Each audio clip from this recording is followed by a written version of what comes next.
is een gitarist, die ga je straks ook gewoon goed horen. Die had net een nummer, was echt helemaal kut en zo heet het ook. Gekke mannen, zeg. Ja, en vrouwen dan eventjes ook. Ja. Maar dit is voor het eerst sinds lange tijd dat ik dacht, hier gebeurt wat.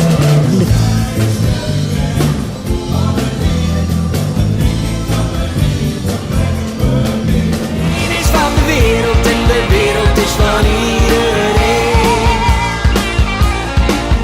Iedereen is van de wereld en de wereld is van iedereen.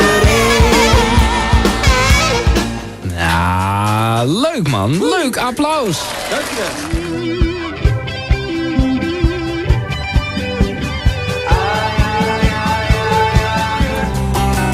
Het is allemaal even Kijken, niet kopen zou ik in dit geval dan anders aanpakken. Maar gewoon luisteren en kopen die handel.